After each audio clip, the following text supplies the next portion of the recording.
So today I did another Bimbazar look. If you don't know, Bimbazar is when I combine Bimbocore and Weirdcore. It's just like a silly little aesthetic I made up in my aesthetic laboratory. I have a couple of other things cooking in the aesthetic laboratory, and that's what I wanted to talk about today. So I'm just going to do a quick run through of upcoming aesthetic laboratory projects and what I'm on the search for to complete said projects. So when I'm in my little aesthetic laboratory, also known as my closet, I typically love to combine pre-existing aesthetics with what we all know and love as weirdcore. I like to just like pervert and corrupt pre-existing girly femme demure aesthetics and make them just like disgusting and grotesque. I did it with Bimbocore, and on the horizon I'm hoping to do the same with Coquette and Lovecore. Now, Coquette plus Weirdcore to me is coquettamine. That's what I'm calling it in my head. I have a very specific vision for what this is going to be. I'm envisioning something that's slightly psychedelic and dissociative around the edges, but also demure and feminine and like the Lana Del Rey vibes that we love so much. Lana Del Rey, I think, was patient zero for coquettamine. Girly is on some K-hole shit, as we know. We love her for that, I guess. So what I'm envisioning for my coquettamine debut is,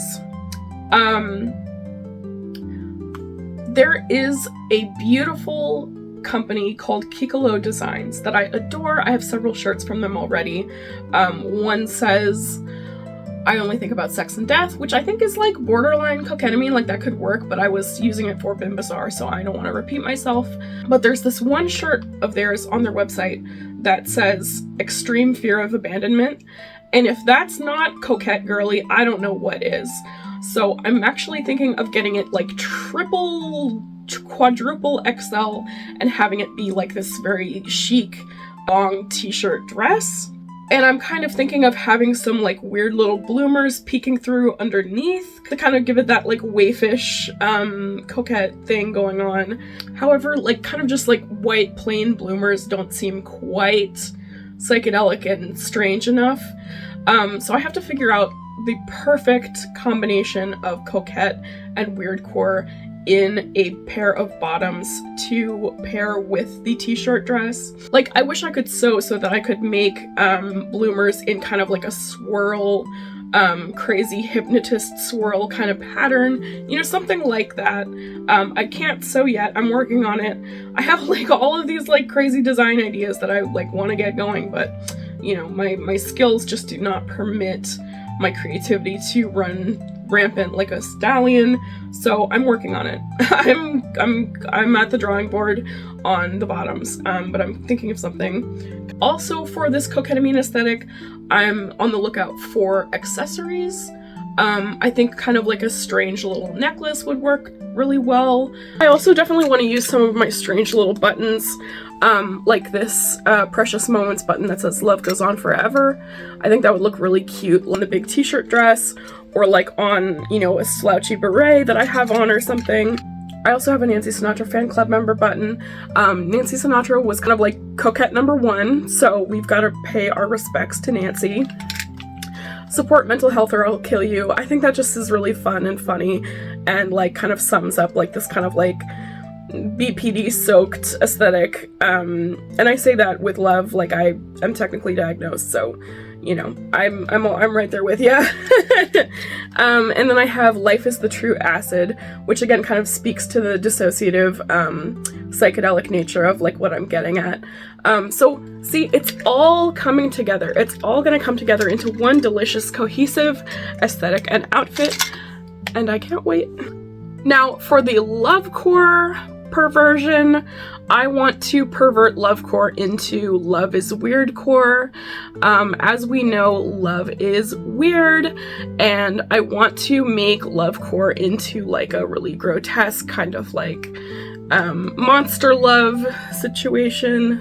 Now for the Lovecore outfit, I do have a top, I have a vest, and I have a petticoat that is going to serve as my bottoms. I'm going to all kind of like dye them in the same realm of the same shade of pink. and I'm hoping that's gonna be kind of like the pink and the red and kind of like all that married together. The shirt says, "Don't be an asshole," which I think is just like a really funny flip on the head of like the dreamy idealism of Lovecore. And I'm like telling like a potential partner, don't be an asshole. The other thing I was thinking of for the Lovecore aesthetic is this kind of like surrealist hat that says ambrosia salad. Don't tell me why, but I like barely know what ambrosia salad is. However, I do associate it with Valentine's Day and love, and it seems like a very syrupy sweet kind of dish to me.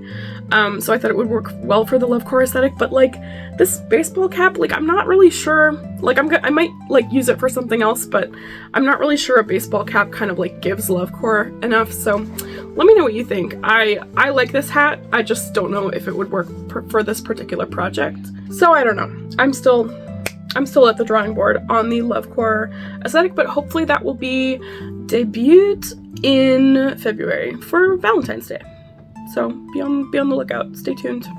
And my last little project that I've got brewing is a tribute to one of my favorite films that is a very fashion-oriented film called Desperately Seeking Susan. Came out in 1985. It's got Madonna, iconic, and I love the fashion in that movie. I mean, it's just obsessed with every single fit that comes on the screen in this film. So in honor of its 40th anniversary of the premiere in 1985, in April, I'm going to be doing just like a month-long kind of closet cosplay tribute to the film because I love it so much. Now, there are several fits that I have completely crafted, you know, completely kind of closet cosplay figured out for this movie. But I'm still on the lookout for a black bob, a flat hat that kind of works for the hat that Madonna wears in the movie. I had a perfect one, but I kind of sat on it on several different occasions, so it's kind of out of commission right now. Oh well. And I have a bunch of clothes that I need to alter for said project. One of which is a replica of the jacket that Madonna wears in the movie, the iconic jacket. I was so happy that I found one in my size. That's just crazy. I was thrilled, and now I just have to kind of like alter it and just kind of get it fitting in the right places. So but I'm so excited for April. I love that movie. I'm gonna do, you know, just like a big old rewatch in April for the 40th anniversary. And of course, I hope you'll join me for the ride. If any of these projects resonated with you and you have your own kind of like little sneaky suggestions that you'd like to drop in the comments, please do. I'm always curious to hear from you. Always. And I would love to know your thoughts. Until next time, bye!